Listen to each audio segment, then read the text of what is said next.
Imagine you are living your most ordinary day. The bread is baking, the children are laughing outside, the market is busy, and somewhere deep beneath the earth, something has already been set in motion. Something slow, something silent, something that will erase everything you know. This is the haunting truth about how civilizations fall. They rarely collapse with a single dramatic bang. Instead, they whisper, they creak, they send signals that most people, caught up in the rhythm of daily life, simply never notice. A river runs slightly lower than last year. The harvest is just a little thinner.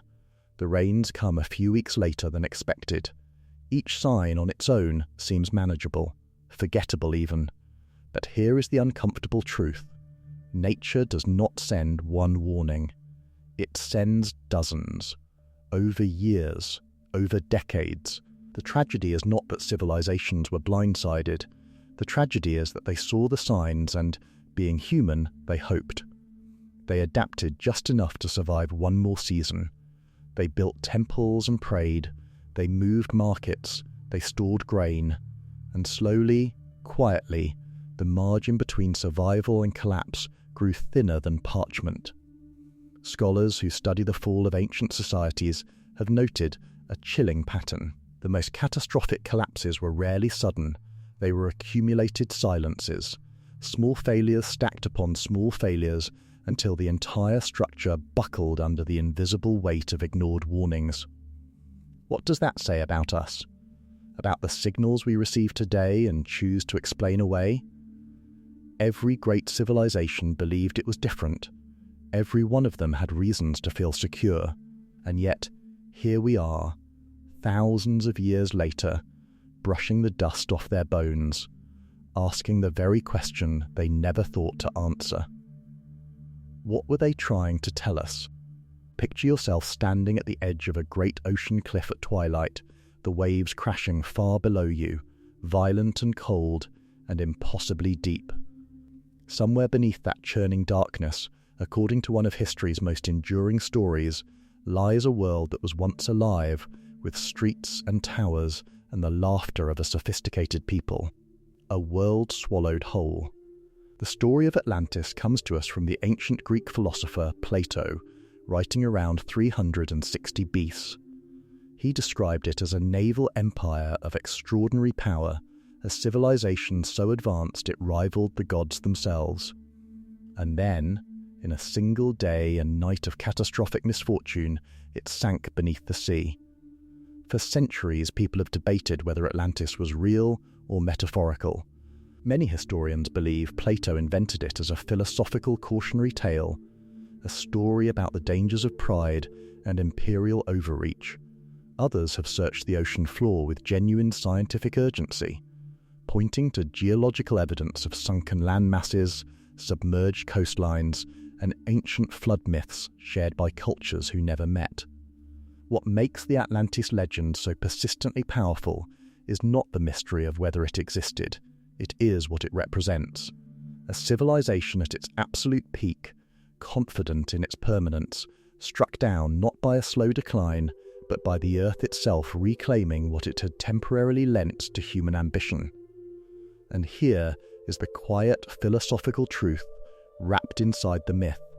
Every civilization lives on borrowed land. The ground beneath our greatest cities was once ocean floor, once jungle, once volcanic wasteland.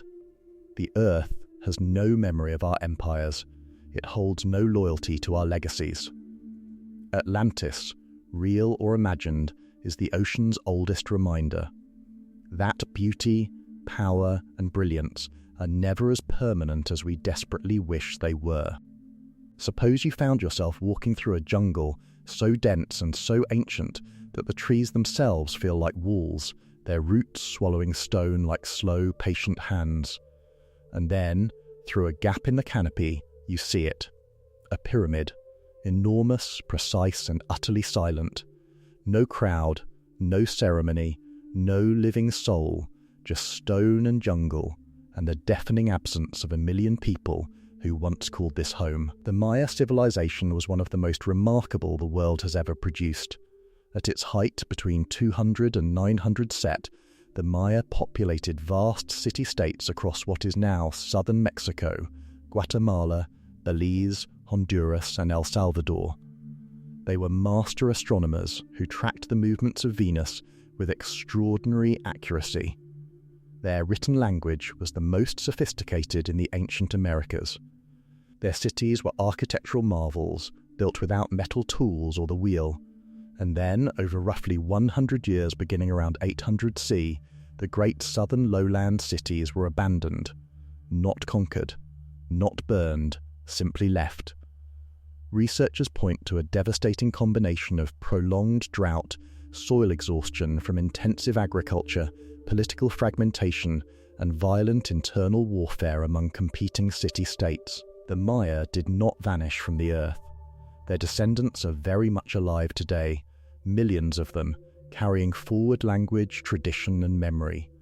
But the grand urban civilization, the towering political and cultural empire, quietly and irreversibly collapsed. What strikes historians most deeply is that the Maya had survived droughts before. They had weathered political crises before. But when multiple pressures arrived simultaneously, no single adaptation was enough. It is a story as old as humanity itself. We are remarkably resilient against individual hardships. It is the combination that undoes us. What if you were placed in a world that had achieved something genuinely miraculous? A global trading network stretching from Egypt to Greece to Anatolia to Mesopotamia, a world of shared culture, diplomacy, and interconnected prosperity. Imagine the ships crossing the Mediterranean, loaded with copper from Cyprus, tin from Afghanistan, grain from Egypt, timber from Lebanon. It was, in every meaningful sense, an ancient version of globalization. This was the Late Bronze Age, and around 1200 BC, it ended with a swiftness so total and so devastating that archaeologists still struggle to fully explain it. Within a span of roughly 50 years, nearly every major civilization in the Eastern Mediterranean either collapsed entirely or shrank to a fraction of its former power. The Mycenaean Greeks disappeared. The Hittite Empire, one of the ancient world's great superpowers, crumbled overnight. The city of Ugarit, a thriving cosmopolitan trade hub, was burned to the ground and never rebuilt. Egypt survived, but was permanently diminished. Researchers have identified a convergence of catastrophes as the likely cause. A prolonged regional drought disrupted agriculture across multiple societies simultaneously. Mysterious invaders known as the Sea Peoples swept through coastal cities. Internal rebellions fractured political structures already weakened by resource scarcity. And because these civilizations were so deeply interconnected, the failure of one pulled on all the others like threads unraveling from a single cloth. The Bronze Age collapse is perhaps the most striking example in all of human history of systemic vulnerability hiding inside apparent strength. The very interconnectedness that made these civilizations prosperous made them fragile. It is worth sitting with that thought. The systems we build for efficiency and abundance also create the conditions for cascading, total failure when the unexpected arrives. The ancient world forgot that, and it paid an extraordinary price. Close your eyes for just a moment and try to imagine what it would have felt like to live on a small sun-drenched island in the middle of the Aegean Sea around 1700 BC. Your people are traders and artists. Your palaces are decorated with vivid frescoes of dolphins and acrobats. Your harbours are full. Your storerooms overflow with olive oil and wine. Life, by any measure of the ancient world, is extraordinarily good. And then the sky turns dark in the middle of the afternoon. The eruption of the Thera volcano on the island now called Santorini is one of the largest volcanic events in recorded human history. Geologists estimate it released energy equivalent to several thousand nuclear bombs, ejecting enormous volumes of rock and ash into the atmosphere and triggering tsunamis across the entire eastern Mediterranean. The Minoan civilization, centered on the nearby island of Crete, was among the most sophisticated cultures of the ancient Aegean world. They had advanced plumbing, multi-story palaces, a written script, and a thriving economy built on maritime trade. The Thera eruption and the cascading climate disruptions and tidal waves that followed dealt them a blow from which they never recovered. What is particularly striking is that the Minoans had no framework to understand what was happening to them. There was no science of volcanology. There was no warning system. One day their world was whole. The next, it was ash and ocean. The philosophical question this raises is quietly devastating. How do we prepare for the event that falls entirely outside the boundaries of our imagination? The Minoans could not have predicted Thera. They could not have planned for it. And yet, the earth erupted anyway, completely indifferent to their innocence. Consider what it would be like if you had just 48 hours' notice that your entire world, your home, your street, your city, was going to be buried forever. What would you take? What would you leave behind? What would you do with those final ordinary hours? On the 24th of August, 79 say, the residents of Pompeii faced something close to that impossible question. Mount Vesuvius had been rumbling for days, and some people had already begun to leave. But for thousands of others, the mountain was a familiar neighbour, not a threat. They stayed. They went about their lives. They baked bread, settled debts, painted walls, and walked their children home from the market. When Vesuvius finally erupted in the early afternoon, it unleashed a column of volcanic material that reached 21 miles into the sky. The initial ashfall was manageable enough that some people sheltered in place, covering their mouths, waiting for it to pass. But the pyroclastic surges that followed in the early morning hours of August 25th were instantaneous and unsurvivable. A wave of superheated gas and volcanic debris moving at hurricane speed encased everything in its path within minutes. What Pompeii gave history is something no written record could provide. Authenticity. The perfectly preserved remains of a city caught mid-breath. Loaves of bread still in the oven. Graffiti on the walls. A dog still chained to its post. 2,000 years later, the residents of Pompeii feel shockingly, heartbreakingly real. And that is the quiet gift buried inside the tragedy. Pompeii was forgotten for over 17 centuries, but it was never truly gone. The volcano that destroyed it also preserved it in extraordinary detail for us. Sometimes the very force that buries us is the only thing that keeps us remembered. Imagine standing at the edge of a rising river, heart pounding, watching the water climb the bank with a slow, unstoppable confidence that tells you, without a single word, that it will not stop. Now imagine that river is every river, every coast, every valley, all rising at once.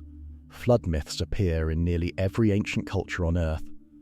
The most famous, of course, is the story of Noah from the Hebrew Bible, but almost identical narratives appear in Mesopotamian texts like the Epic of Gilgamesh, in Hindu scripture, in ancient Greek mythology, in indigenous traditions across North America, South America, and the Pacific Islands. A great flood, a chosen survivor, a world remade. The extraordinary prevalence of flood mythology across unconnected cultures has led researchers to ask a fascinating question. What if many of these stories share a common memory of actual geological events? The end of the last ice age, roughly 11,000 to 6,000 years ago, saw sea levels rise by as much as 390 feet as glaciers melted. Entire coastlines were swallowed. Land bridges disappeared beneath the waves. Regions that had supported human populations for thousands of years vanished permanently. The Black Sea, some researchers argue, may have flooded catastrophically around 5,500 BCE, when rising Mediterranean waters breached a land barrier, inundating a vast freshwater lake with shocking speed. For the people who witnessed these events, without satellites, without geological understanding, without any framework beyond the stories of their elders, a rising sea must have felt like the end of the world, because for them, functionally, it was. What we call mythology is often memory dressed in the only clothing ancient people had. Story, symbol, warning passed from mouth to mouth across uncounted generations. The floods were real. The memory never left. Picture yourself in a busy medieval marketplace, the air thick with the smell of bread, animals, and too many people pressed together in too small a space. You do not know it yet, but somewhere in that crowd, something invisible has already arrived. Something that does not distinguish between the merchant and the monk, the child and the elder, the powerful and the forgotten. The history of civilizations is inseparable from the history of pandemic disease. Plague did not merely kill people. It dismantled the economic, political, and social structures that held entire worlds together. The plague of Justinian, which struck the Byzantine Empire beginning in 541 CE, is estimated to have killed between 25 and 50 million people across the Mediterranean world. It struck at a moment when the Emperor Justinian was on the verge of reuniting the old Roman Empire. It did not simply slow that ambition, it ended it permanently. The Black Death, arriving in Europe in 1347 CE, killed an estimated 30 to 60% of the European population within just a few years. The psychological and social trauma was so profound that it fundamentally reshaped European culture. Labour systems collapsed. The feudal order cracked. Survivors found themselves, paradoxically, with more economic leverage than any peasant class had possessed in centuries. The Renaissance, historians argue, could not have happened without the devastating social restructuring that the Black Death forced upon a grieving continent. Here is the uncomfortable insight buried inside these numbers. Disease does not simply end civilizations, it transforms them. It removes the old scaffolding so violently and so completely that something genuinely new is forced to grow in its place. The survivors always built a different world, not always a better one, but different, changed at its very foundation by the invisible thing that passed through their marketplace one ordinary afternoon. What if you were to wake up one morning and the sun, instead of warming your face with its usual confidence, arrived pale and distant, filtered through a sky that felt permanently wrong? The crops that sprouted weekly would not ripen. The summer that never fully came would bleed directly into an early frost. And then the hunger would begin. This is what volcanic winter looks like from the inside, and it has reshaped human history more than once. In 1815 CE, the eruption of Mount Tambora in present-day Indonesia was the largest volcanic eruption in recorded human history. It ejected so much ash and sulfur dioxide into the atmosphere that global temperatures dropped by as much as 3 degrees Celsius the following year. 1816 became known across the Northern Hemisphere as the year without a summer. Crops failed across North America and Europe. Famine swept through parts of Asia. In New England, snow fell in June. In Ireland, where the population was already fragile, the food shortages of 1816 contributed to disease outbreaks that killed thousands. The social and political disruptions rippled across continents for years, but the Tambora eruption was not history's first volcanic winter. The eruption of an Icelandic volcano in 536 CE triggered what climate scientists now call the worst short-term climate disaster of the past 2,300 years. Temperatures across the Northern Hemisphere dropped sharply. Harvests failed for years. The resulting famines and social instability may have contributed to the decline of several civilizations and accelerated the spread of the plague of Justinian just a few years later. A single mountain, in a single afternoon, can alter the climate of an entire planet for years. The Earth does not need our permission to remind us of its authority. Visualize being in a glass vessel hovering silently beneath the surface of the sea, and below you, slowly emerging from the sediment and shadow, are the unmistakable geometries of human construction.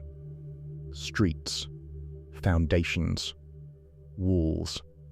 The unmistakable evidence that people once lived, argued, loved and died in a place that is now 30 feet beneath the waves.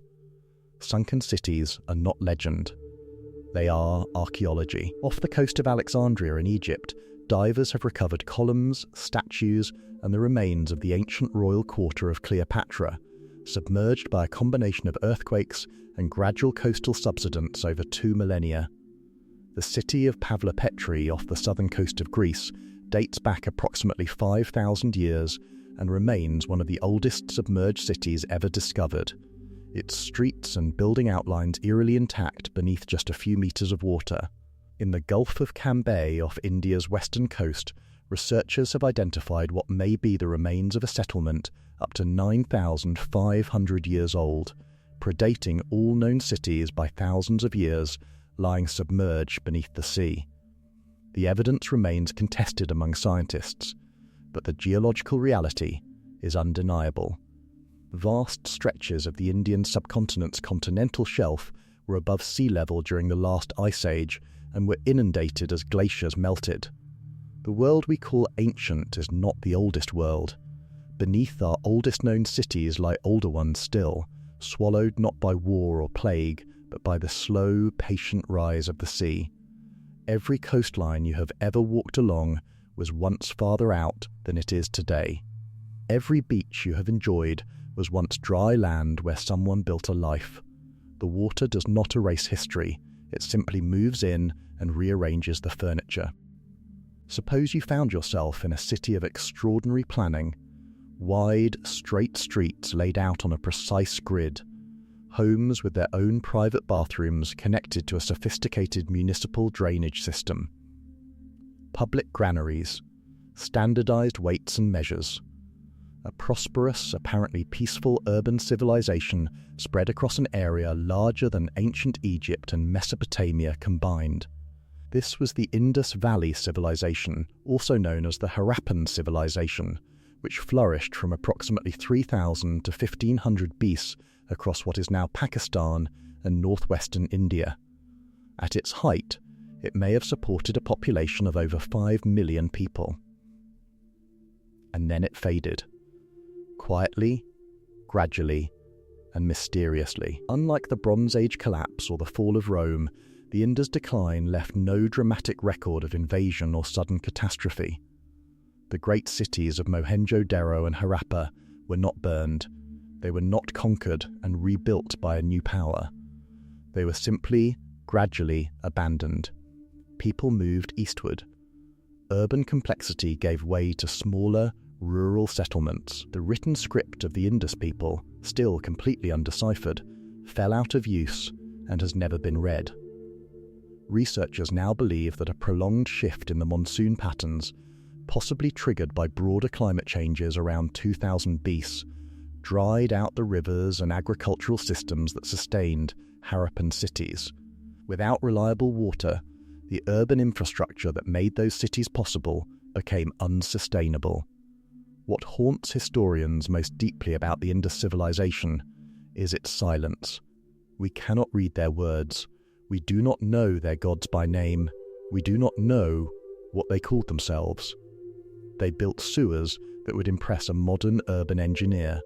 They created a civilization of remarkable sophistication, and then they walked away, leaving behind a script no one alive can read. A conversation we have been waiting 5,000 years to understand. Imagine that you are a farmer in one of the world's earliest agricultural empires. Your civilization has stood for generations. Your king is powerful. Your granaries are full from last season. But this year, the rains that always arrive in spring simply do not come. You wait. You pray. The soil cracks beneath your feet like old pottery. The next year, the rains come again, but less. The year after, even less. The Akkadian Empire, which flourished in Mesopotamia around 2300 to 2100 BC, was one of the world's first true empires. Under Sargon of Akkad, it stretched from the Persian Gulf to the Mediterranean, unifying city-states under a single political authority for the first time in human history. And it collapsed. Researchers now believe, primarily because of a drought.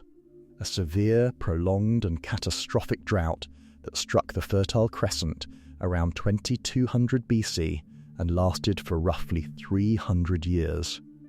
Archaeological evidence from the ancient city of Tel Leilan in modern Syria shows a sudden abandonment around this period, with thick layers of wind-blown dust indicating a rapid shift to arid conditions.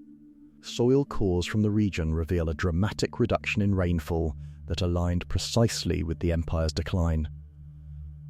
The Akkadian state attempted to respond. They built a wall, one of the earliest recorded in history, stretching over 100 miles to keep out the waves of desperate migrants flooding south from drought-stricken regions. The wall failed.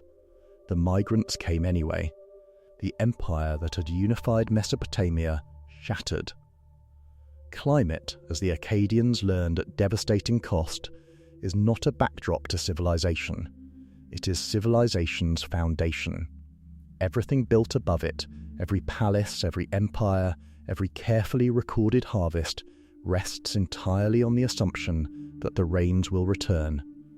When they do not, everything above collapses with them.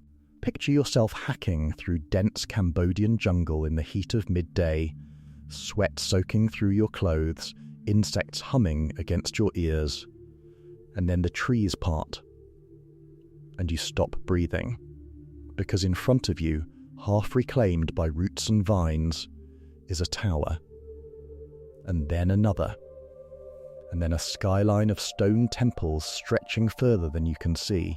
Angkor, the capital of the Khmer Empire, was once the largest pre-industrial city on Earth. At its height in the 12th and 13th centuries CE, it may have housed up to 1 million people, sustained by one of the most sophisticated water management systems ever constructed.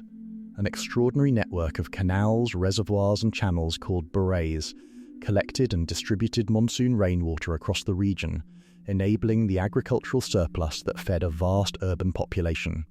The city's temples, most famously Angkor Wat, remain among the most awe-inspiring architectural achievements in human history.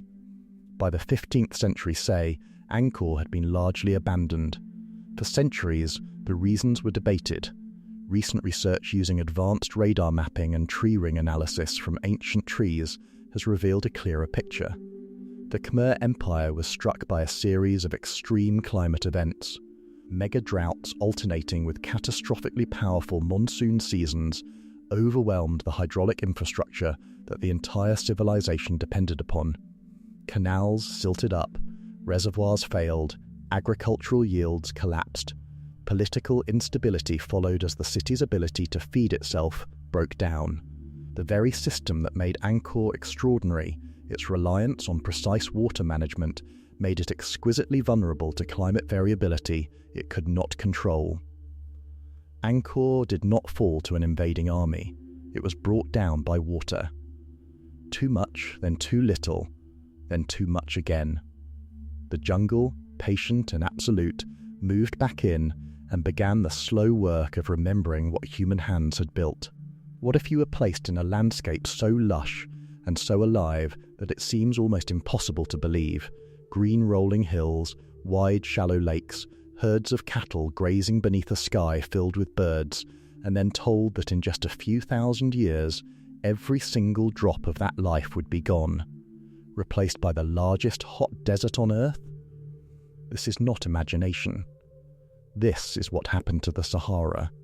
Around 11,000 years ago, in a period scientists call the African Humid Period, or the Green Sahara, North Africa was dramatically different from what it is today. Increased monsoon rainfall transformed the region into a verdant landscape of lakes, rivers, grasslands, and forests. Cave paintings found in the Algerian Sahara at a site called Tassili, Niger, depict hippopotamuses, crocodiles, cattle, and human figures swimming and dancing. These were not fantasy, these were records. Human populations thrived across this Green Sahara for thousands of years. And then, beginning around 5,000 years ago, the monsoon patterns shifted. The rains retreated southward, vegetation died, lakes dried. The land turned to sand with a speed that would have been perceptible within a single human lifetime. Populations that had sustained themselves across the Sahara for millennia were forced southward, many researchers believe, toward the Nile Valley. Some scholars argue that this climate refugee crisis contributed directly to the conditions that made ancient Egyptian civilization possible, a sudden concentration of agricultural knowledge and population pressure that drove extraordinary social organization. The Sahara's desertification was not a slow, invisible process beyond human perception. People watched it happen. Generation by generation, the green retreated. And they moved, they adapted, they carried their knowledge south, and in the shadow of what they had lost, they built something extraordinary. Consider what it would be like if you stumbled upon enormous stone heads, some of them taller than a full-grown adult and weighing as many as 40 metric tons, sitting alone in a forest, clearing with no inscription, no explanation, and no living memory of who made them or why.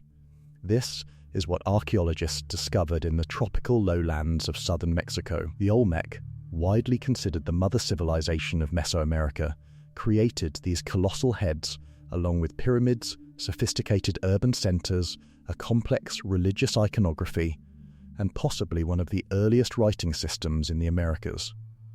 They flourished between 1500 and 400 BC. And then they fell silent. The two great Olmec centers, San Lorenzo and La Venta, were systematically and deliberately dismantled. Monuments were buried, structures were demolished. It was not the destruction of conquest. It had the character of ritual, of deliberate erasure, carried out by the Olmec themselves. Researchers point to a combination of environmental factors, particularly the dramatic shift of river courses in the tropical lowland region, which would have disrupted the agricultural systems that sustained Olmec urban centers.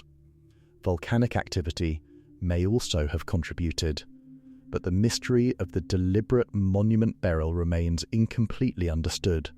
What the Olmec left behind shaped every Mesoamerican civilization that followed. The Maya, the Aztec, the Zapotec all carry cultural and artistic DNA traceable back to Olmec roots. The Olmec did not simply disappear. They dissolved into everything that came after them. Their silence was not an ending. It was a transformation so complete that their children forgot their name.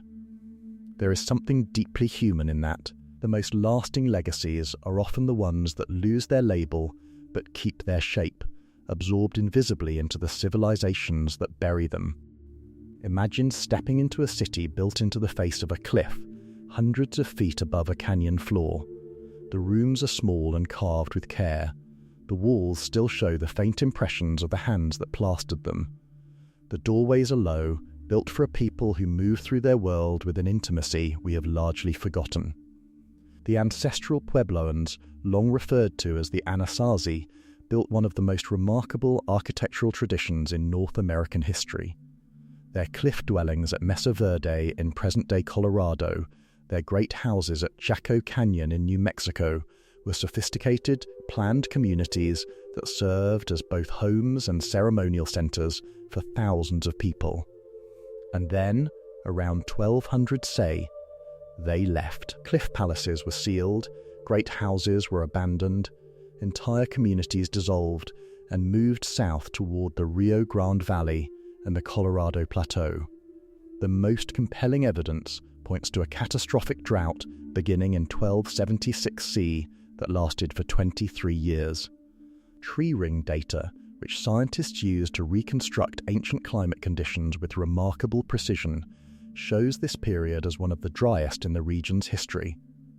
Agricultural systems that had sustained population growth for generations simply could not function without water. But drought alone may not be the complete story. Evidence of violence, including skeletal remains showing trauma and sites bearing signs of conflict, suggests that social breakdown accompanied the environmental crisis. As food security collapsed, competition for dwindling resources turned communities against each other. The Puebloan people did not vanish. Their descendants are the modern Pueblo peoples of New Mexico and Arizona, who carry forward languages, ceremonies, and traditions rooted in an unbroken line from those cliff-dwelling ancestors. They did not disappear. They moved.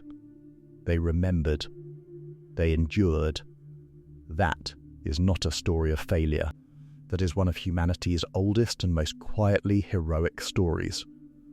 What if you were on a small, remote island in the middle of the Pacific Ocean, so far from any other land that on a clear day, no matter which direction you look, all you see is water? And what if your entire civilization, everything your people needed to survive and everything they needed to believe in, existed only within the boundaries of that tiny, isolated world? Easter Island, called Rapa Nui by its indigenous people, sits roughly 2,000 miles from the nearest inhabited land. It is one of the most remote human settlements on Earth. The Polynesian people who settled it, possibly around 800 C, brought with them extraordinary navigational skill, rich cultural traditions, and the ambition to build something lasting. They built the Moai. The famous stone statues, nearly 900 of them, some standing over 30 feet tall, representing ancestral figures and requiring extraordinary feats of collective labour and engineering to carve, transport and erect. The statues were a civilization's spiritual investment, its statement of identity and continuity. The traditional explanation for Rapa Nui's collapse was environmental self-destruction. The island's forests, which provided timber for canoes, housing, and the log rolling systems used to transport statues, were progressively cleared until the island was essentially deforested. Without canoes, deep sea fishing became impossible. Without trees, soil eroded. The agricultural base degraded, population declined, social structures fractured. More recent research has complicated this narrative, pointing to the role of European contact and the devastating slave raids and diseases of the 18th and 19th centuries in driving the final population collapse.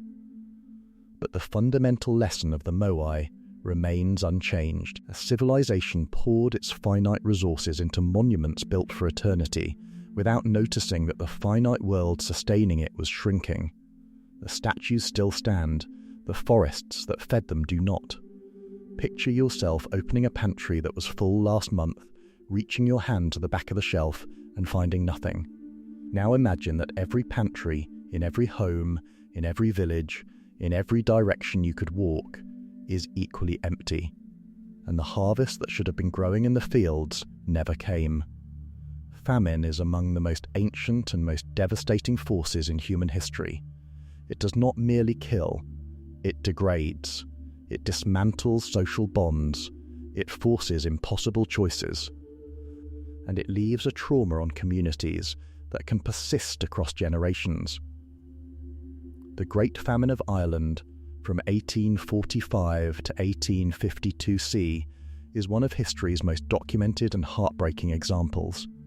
A water mould called Phytophthora infestans destroyed the potato crop, which had become the primary food source for a large portion of the Irish population. Over the course of just a few years, approximately 1 million people died and another million emigrated. Ireland's population fell by over 20%. But the Irish famine was not a simple story of crop failure. British colonial policy, which continued to export food from Ireland even as its people starved, transformed a natural disaster into a human catastrophe. Famine, as historians have long observed, rarely kills people in places with fully functional governments and equitable food distribution systems. It kills people at the intersection of natural disaster and political failure. The same pattern appears across history. The famines of ancient China, of medieval Europe, of colonial India, all carry this double signature. A harvest fails, and then a system fails to respond with the humanity its people deserved. Famine's grip is never only about food.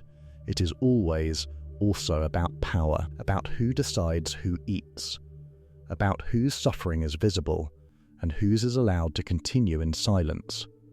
That truth is as uncomfortable today as it was in 1847. Imagine waking up on an ordinary morning in your farmhouse, stepping outside into what should be a clear summer day, and watching the horizon turn brown. not cloudy. Brown, a wall of churning dust taller than a building, rolling toward you across miles of dead and desiccated farmland, blocking out the sun entirely and turning midday to midnight. This was the lived experience of millions of people in the American Great Plains during the 1930s. The Dust Bowl, triggered by the combination of a severe drought and decades of intensive agricultural practices that had stripped the native grasses from the topsoil, turned hundreds of thousands of square miles of farmland into a barren wasteland. Hundreds of thousands of families were displaced. Entire communities were abandoned. But here is what most people do not immediately consider. The Dust Bowl was not unprecedented. It was the modern echo of an ancient pattern. Archaeological evidence from the American Southwest shows that periods of severe drought repeatedly forced the abandonment of agricultural communities across the region. The ancestral Puebloans, as we have already seen, experienced it. So did other groups across the Great Plains centuries before European settlement. Soil analysis reveals multiple periods of severe wind erosion in the prehistoric record, evidence that the land had surrendered to drought before, long before the plough ever broke the prairie. The difference between the ancient droughts and the Dust Bowl was human amplification.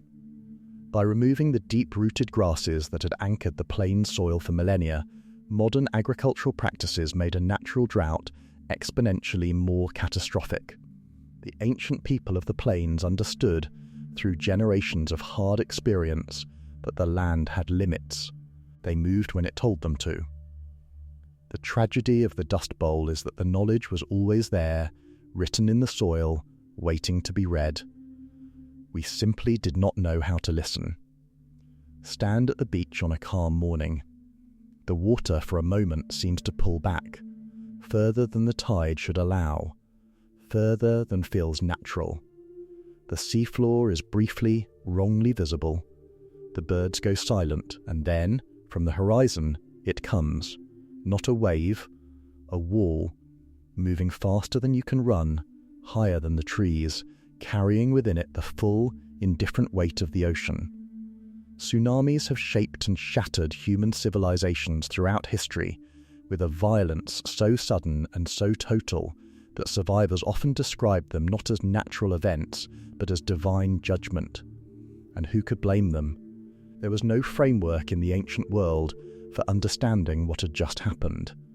The Indian Ocean tsunami of December 26, 2004 C killed over 227,000 people across 14 countries in a matter of hours, making it one of the deadliest natural disasters in recorded history. In an age of satellites and seismographs, it arrived with barely any warning. Imagine then what a tsunami felt like to coastal civilizations 3,000 years ago. Geological evidence suggests that the great harbour city of Helice on the Greek coast of the Gulf of Corinth was destroyed by a combination of earthquake and tsunami in 373 BC. Strabo described the ruins still visible beneath the shallow coastal waters centuries later. The ancient port of Caesarea Maritima on the Israeli coast shows geological evidence of tsunami damage. Archaeological sites throughout the Indian Ocean basin reveal layers of marine sediment far inland, the geological fingerprint of ancient waves. Coastal civilizations were always negotiating with the sea. They built near it for trade and sustenance and the beauty it offered. And the sea, without warning, without malice, without any awareness of what it was ending, occasionally returned the debt in the most absolute terms imaginable. The ocean gives, and sometimes, in a single terrible morning, it takes everything back. Think about the coldest morning you have ever experienced. The kind of cold that makes your breath hang in the air like smoke, that turns your fingers numb before you have even reached the end of your driveway. Now hold that feeling and multiply it across an entire decade. Across a generation. Across a civilization built entirely on the assumption that the sea would stay open and the ground would stay fertile. The Norse settlements of Greenland represent one of history's most quietly devastating stories of climate-driven collapse. Eric the Red led the first Norse settlers to Greenland's southwestern coast around 985 C, during a period scientists call the medieval warm period, when temperatures across the North Atlantic were mild enough to support farming, livestock, and a surprisingly comfortable way of life. At its peak, the Greenlandic Norse population numbered somewhere between 2,000 and 10,000 people, organised into thriving farming communities with churches, laws and trade connections back to Europe. Then the climate shifted. Beginning around 1250 C, a prolonged cooling period now called the Little Ice Age began tightening its grip on the North Atlantic. Sea ice expanded. Summers shortened. The pastures that had sustained Norse cattle for generations became unreliable, then unusable. The sea routes that connected Greenland to Norway became dangerous and then impassable for years at a time. The Norse communities faced a choice that the indigenous Inuit people of the same region had already solved: adapt completely or perish.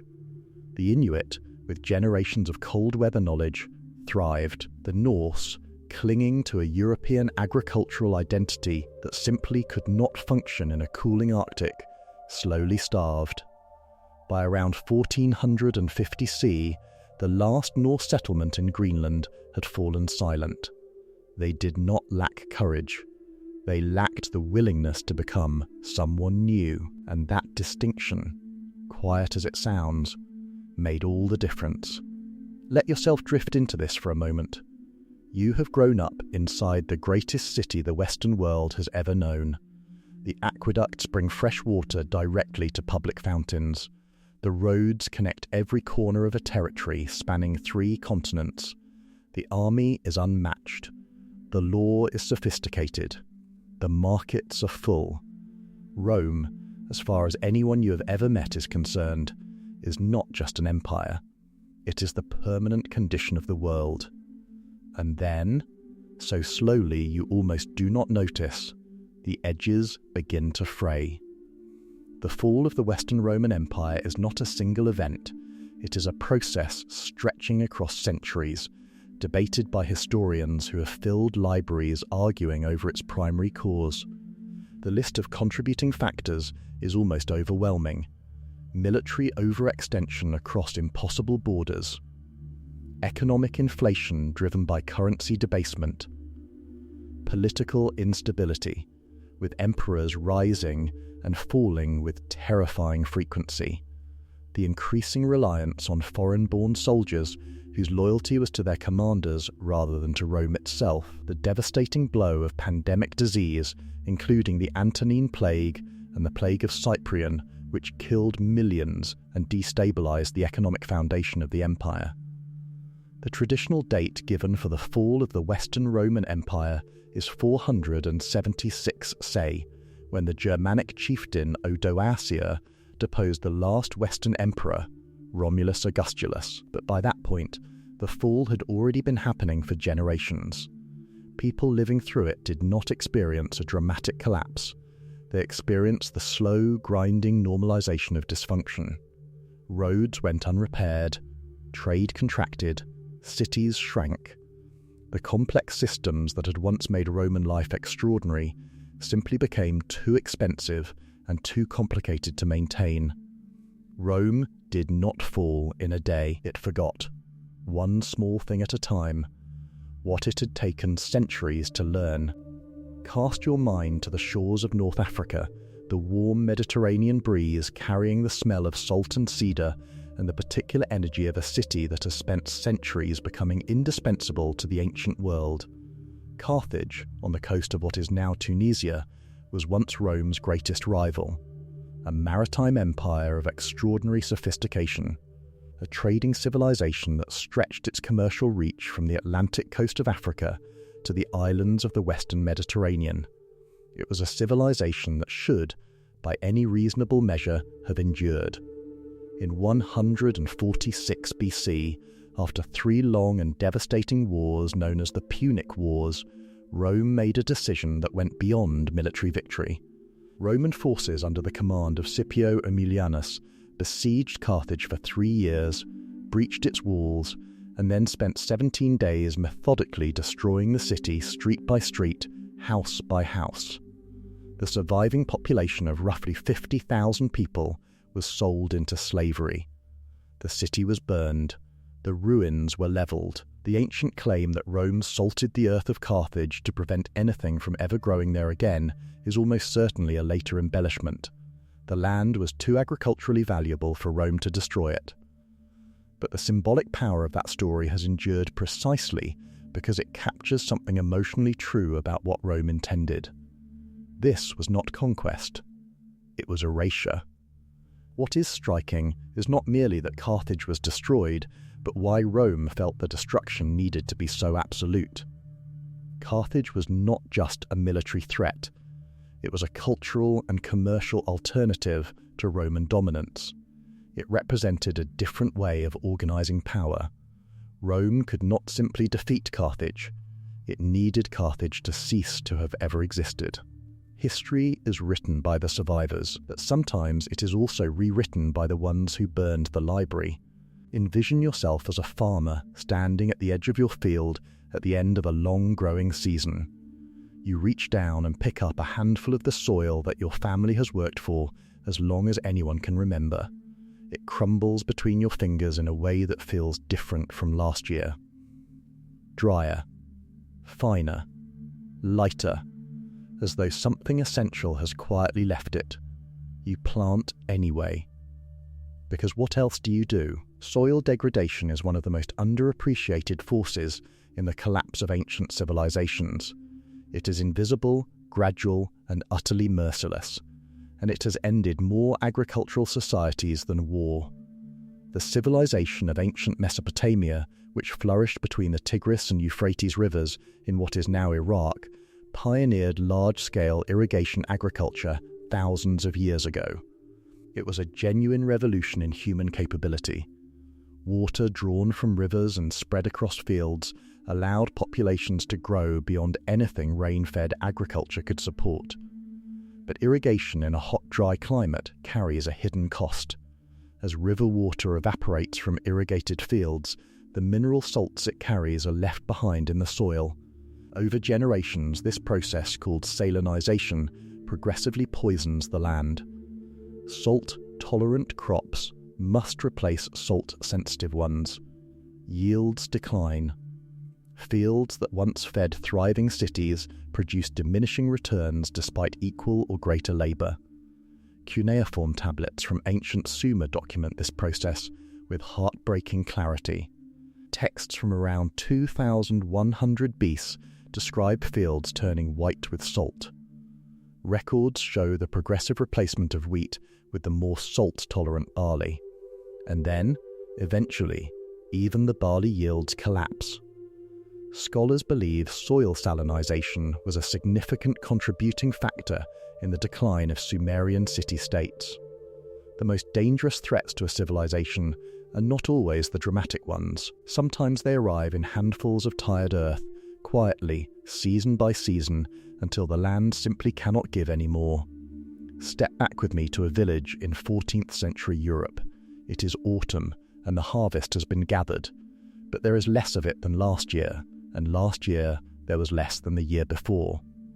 The weather has been strange for as long as the oldest villagers can remember. The summers are shorter and colder, the winters arrive earlier and stay longer. There is a persistent feeling in the village, unspoken but shared, that something fundamental has shifted. The period known as the medieval warm period, which had blessed Europe with relatively mild temperatures and agricultural abundance from roughly 900 to 1200 C, was giving way to something colder and crueler. The Little Ice Age, a prolonged cooling of the Northern Hemisphere, would grip Europe for centuries and contribute to a cascade of crises that fundamentally reshaped medieval society. The Great Famine of 1315 to 1322 was among the first catastrophic consequences. Unusually cold and wet weather destroyed harvests across northern Europe for 7 consecutive years. Millions died. Livestock perished, Seed grain meant for planting was consumed out of desperation, crippling the following year's harvest before it even began. Social order buckled under the weight of mass starvation. Crime increased. Infanticide, a practice considered deeply sinful in medieval Christian Europe, became documented in historical records.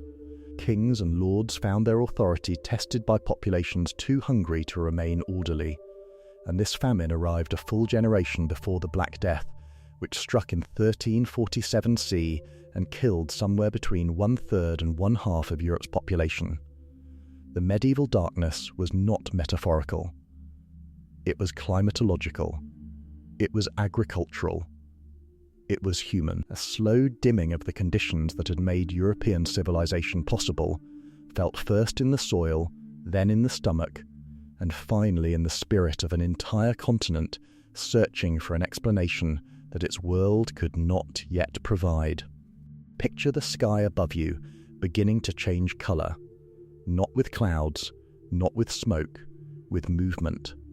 A living, shifting, darkening mass that stretches from one horizon to the other, blocking the sun as effectively as a storm, accompanied by a sound unlike anything you have heard before.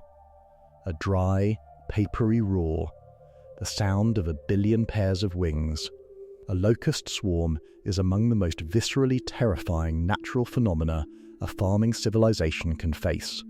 A single swarm can contain 40 to 80 billion insects, cover hundreds of square miles, and consume the equivalent of food for 35,000 people in a single day. They arrive without warning. They are gone within hours. And what they leave behind is a landscape stripped so completely that the psychological impact on farmers who witness it can be as devastating as the agricultural loss itself. Locust plagues are woven through ancient history with a grim consistency. The Book of Exodus describes a locust plague as one of the 10 catastrophes visited upon Egypt. Ancient Chinese chronicles record devastating locust swarms stretching back over 3,000 years. Roman agricultural writers described swarms so massive they blocked sunlight over entire provinces. The Sahelian region of Africa and the Middle East have been particularly vulnerable throughout history, and the consequences of major locust events were rarely limited to a single bad harvest. A severe swarm arriving at the wrong moment in a society already stressed by drought or political instability could tip a fragile system into full collapse. What makes the locust so philosophically unsettling as a force of historical destruction is its complete randomness. No policy could prevent it, no army could stop it, no prayer, it seemed, could reliably turn it away. A civilization could do everything right, every field prepared, every seed planted with care, and still lose everything to a sky that simply moved in the wrong direction. Imagine waking up one morning to find that the stream you have crossed every day of your life, the one your grandparents crossed, the one your city was built beside, has simply moved. Not flooded. Not dried up. Moved. Its channel redirected by the slow, indifferent physics of water and sediment, now flowing a mile to the east of where it always was, leaving your harbour silted, your mills dry, and your fields thirsty. Rivers, from the perspective of a human lifetime, seem permanent, but from the perspective of geological time, they are among the most restless features on Earth. The Indus River system, which sustained the Harappan civilization we have already touched upon, is believed to have shifted its course dramatically around 2000 BC, drying out a river known to researchers as the Gaga Hakra, which ancient texts identify as the mythological Saraswati River. This river, which once flowed powerfully through what is now the Thar Desert, may have supported as many as 60% of Harappan settlements along its banks. When it dried, those settlements lost their primary water source and became unsustainable. China's Yellow River, one of the most agriculturally vital waterways in human history, has shifted its course dramatically at least 26 times in recorded history, sometimes relocating its mouth by hundreds of miles. Each major shift brought flooding, agricultural disruption, and the displacement of massive populations. Chinese historians have long identified Yellow River floods and course changes as drivers of political instability, with the collapse of dynastic authority frequently following in their wake. Water does not serve civilization.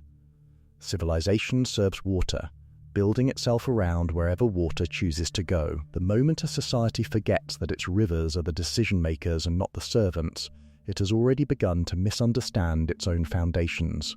Let yourself inhabit the perspective of a Persian administrator in the 3rd century Say, managing a province of the Sasanian Empire, one of the ancient world's most formidable and sophisticated states. The empire stretches from what is now Iraq and Iran to parts of Central Asia and the Arabian Peninsula. Its capital, Ctesiphon, is among the largest cities on Earth. The Sasanian Empire controls the Silk Road trade routes that connect China to Rome. Power, wealth, and cultural sophistication are all present in extraordinary measure. And yet, within a few generations of that imagined moment, the empire will be gone. The Sasanian Persian Empire fell to the Arab-Muslim conquests in 651 CE, but the story of its collapse is considerably more complex than a simple military defeat. By the time the Arab armies arrived, the Sasanian state had already been severely weakened by a convergence of internal and external pressures that had accumulated over decades. Prolonged and devastating warfare with the Byzantine Empire had exhausted both states militarily and economically. A series of weak and rapidly changing rulers in the early 7th century created political instability at the highest levels. Plague, likely related to the same Justinianic pandemic that had already devastated the Byzantine Empire, swept through Persian territories, and a severe drought struck the agricultural heartland of Mesopotamia precisely when the empire needed its resources most. The Arab armies did not conquer a Sasanian empire at the height of its power. They conquered an empire that had already spent itself, weakened by enemies on multiple fronts and shaken by natural disasters it had no capacity left to absorb. This pattern appears so consistently in the collapse of great empires that it almost feels like a law of history. The fatal blow is rarely what kills an empire. The fatal blow simply arrives when the empire no longer has the strength to survive it. Think for a moment about what your day would look like if every electronic device you depend on simply stopped working, not a power outage you could wait out. A permanent, widespread failure of the infrastructure that runs your phone, your car, your refrigerator, your hospital, and your city's water treatment system. All of it, simultaneously, gone. Now consider that the sun has the capacity to make that happen, and has done something comparable before. In 1859 CE, a massive solar storm, now known as the Carrington event, struck the Earth with a force that remains the largest geomagnetic storm in recorded history. Telegraph systems across North America and Europe failed completely. Telegraph operators reported receiving electric shocks. Papers near telegraph machines caught fire spontaneously. And in the night sky, auroras were visible as far south as the Caribbean and as far north as the equator. In 1859, this was manageable because human civilization had only minimal dependence on electrical infrastructure. The same event today, scientists warn, could cause trillions of dollars in damage and knock out power grids across entire continents for months or years. But here is the deeper historical resonance. Evidence preserved in tree rings and ice cores suggests that extreme solar events far more powerful than the Carrington event have struck the Earth multiple times in human prehistory. A solar proton event in 774 SEC, identified through radiocarbon spikes preserved in ancient trees worldwide, was many times more energetic than the Carrington event. While no ancient civilization had electrical infrastructure to destroy, extreme solar radiation events can disrupt climate patterns, increase atmospheric chemistry changes, and affect agricultural systems in ways that are still being studied. The sun is not simply the warm, reliable light we take for granted each morning. It is a dynamic, occasionally violent star. And we live whether we remember it or not, entirely at its discretion. Try to place yourself in the middle of a landscape that was once ice.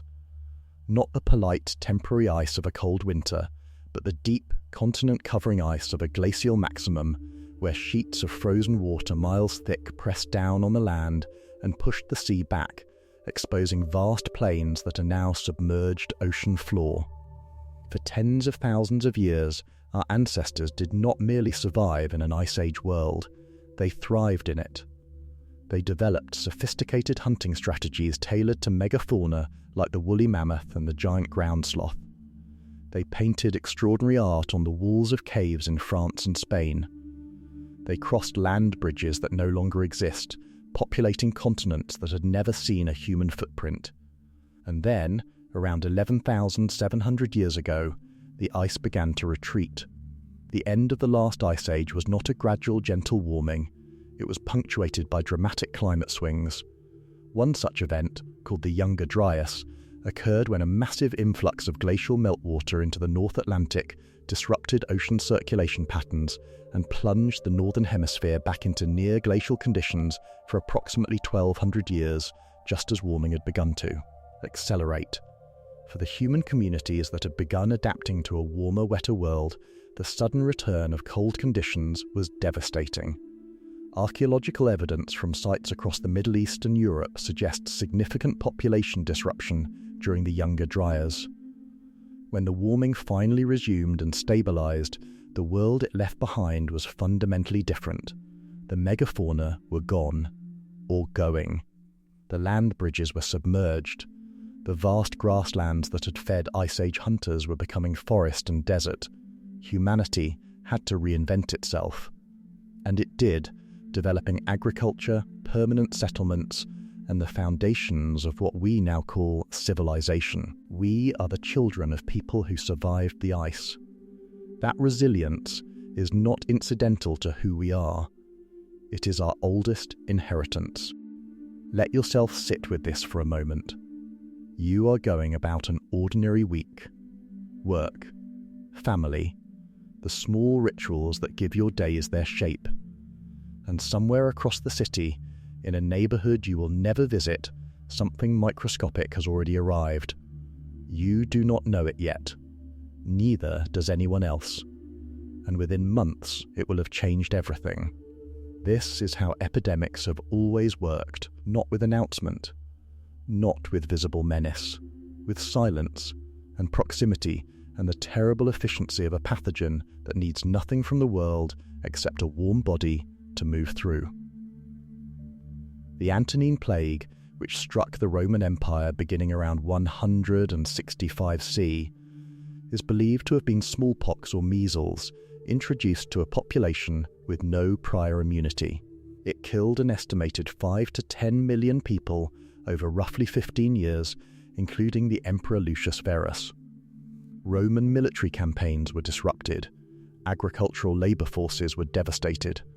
Tax revenues collapsed as population centres shrank. A second epidemic, the Plague of Cyprian, struck beginning in 249 C and was reportedly killing 5,000 people per day in Rome at its peak. The combined effect of these two pandemics, separated by less than a century, fundamentally weakened the Roman state and contributed to the period of political and economic crisis known as the Crisis of the 3rd Century. What is so striking about epidemic disease as a historical force is how it finds the existing fractures in a civilization and widens them. A society with robust food supplies, political stability, and good infrastructure can absorb a pandemic, painfully but survivably. A society already stressed by war, drought, or economic decline cannot. Epidemics do not choose their victims by merit or morality. They move through populations with a perfect and terrible democracy, and they always leave the survivors in a world that has been quietly but irreversibly rearranged. Take a slow breath and step back roughly 5,000 years. You are in the world's first true cities, Ur, Uruk, Eridu. These are not villages or encampments.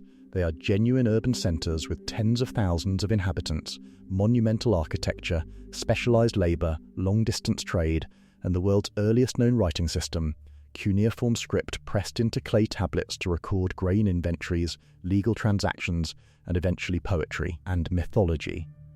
This is ancient Sumer, the civilization of southern Mesopotamia, and it is arguably the seedbed of everything we would later call urban civilization. Sumer was built on the floodplains between the Tigris and the Euphrates rivers in what is now southern Iraq. The land was extraordinarily fertile when the rivers cooperated, but the rivers of Mesopotamia are famously unpredictable. Unlike the Nile, whose annual floods were relatively regular and manageable, the Tigris and Euphrates flooded violently and erratically, sometimes destroying entire cities. The Epic of Gilgamesh, one of humanity's oldest surviving literary works, contains a detailed flood narrative in which the gods send a catastrophic inundation to destroy humanity, with a single righteous man chosen to survive by building a vessel. Archaeologists excavating the ancient city of Ur, led by Leonard Woolley in the 1920s, discovered a thick layer of water deposited silt roughly 8 feet deep, separating two distinct periods of human habitation. Some interpreted this as physical evidence of a catastrophic ancient flood. Whether the Sumerian flood narrative reflects a specific historical event or is a mythological response to the chronic, life-defining reality of living between two violent rivers, the message it carries is the same. Water gave Sumer everything it needed to become the world's first great civilization, and water reminded Sumer, with recurring, devastating regularity, that the gift had always been conditional. Picture being somewhere in the coastal desert of what is now northern Peru, roughly 1,500 years ago.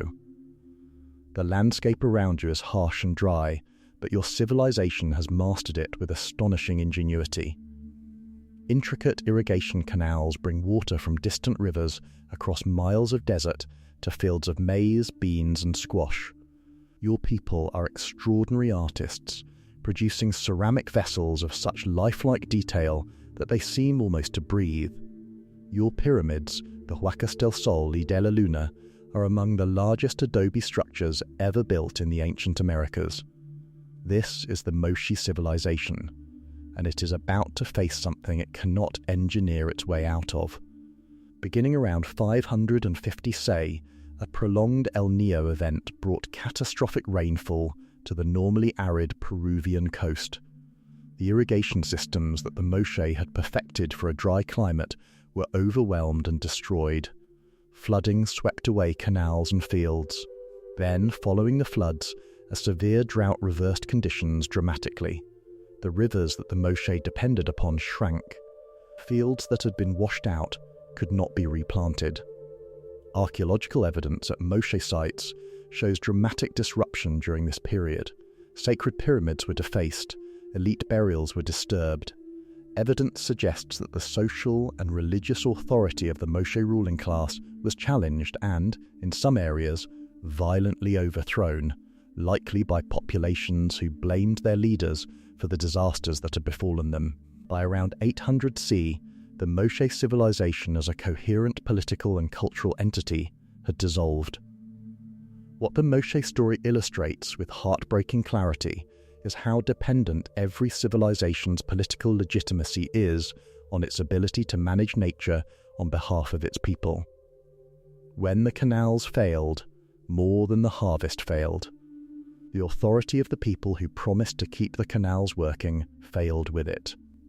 Wander with me through the grounds of Angkor Thom at dawn, when the mist still sits low over the moats and the stone faces of the Bayon Temple emerge from the fog like something between a memory and a dream. There is a quality of silence in a place that was once so loud with human life that it is almost physical. You can feel the absence pressing against you. We visited the fall of Angkor in an earlier segment, but the Khmer civilization's silence deserves a deeper contemplation, because the Khmer Empire's collapse is not simply a story of infrastructure failure or climate disruption. It is a story about the invisible weight that accumulates inside every complex society, the weight of expectation, of maintenance, of the enormous daily effort required to keep a sophisticated civilization functioning. At its height, the Khmer hydraulic city of Angkor was sustaining a population in the hundreds of thousands, perhaps approaching 1 million, through a water management system of breathtaking complexity. Hundreds of miles of canals, embankments and reservoirs required constant labour to maintain. A disruption to any part of the system threatened the whole. But recent scholarship has also pointed to the role of religious and political transformation in Angkor's decline. As the empire transitioned from Hindu to Theravada Buddhist religious practices in the 13th century CA, the ideological justification for the God-King system that had organised Khmer labour and authority began to shift. The massive royal building programmes which had driven hydraulic construction for centuries slowed. Maintenance fell behind. When the climate stresses arrived, they found a system that was already quietly exhausted. The silence of Angkor is the silence of a civilization that somewhere along the way lost the collective will to maintain the extraordinary thing it had built. Not from laziness, from the slow accumulation of centuries of effort finally reaching its limit.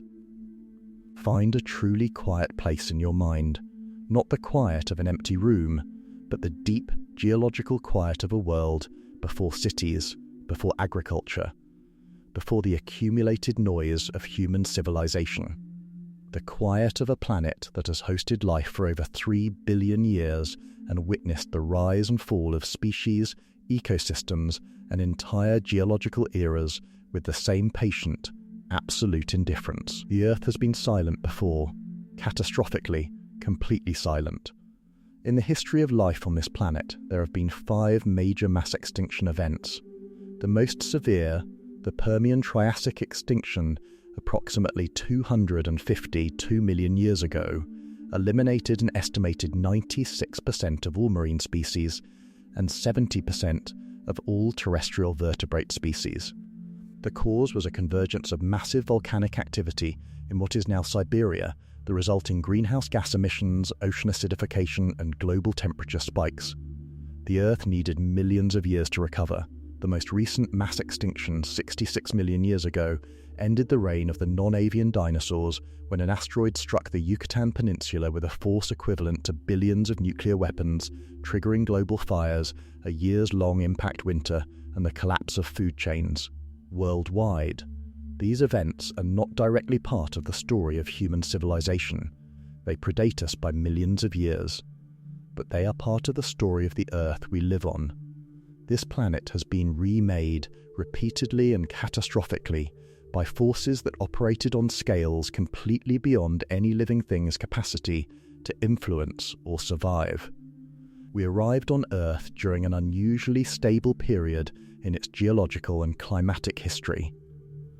The conditions that allowed agriculture, cities, and complex civilization to develop have existed for only a sliver of this planet's long life. The Earth's silence is not emptiness. It is patience. It is the long, steady breath of a planet that was here long before us, will be here long after us, and has learned, across billions of years, that everything passes, including empires, including eras, including us. Sit with that not as a reason for despair, but as the most humbling, clarifying, and perhaps quietly freeing thought that history can offer. We are here. For now, and that, in the vast silence of deep time, is remarkable enough.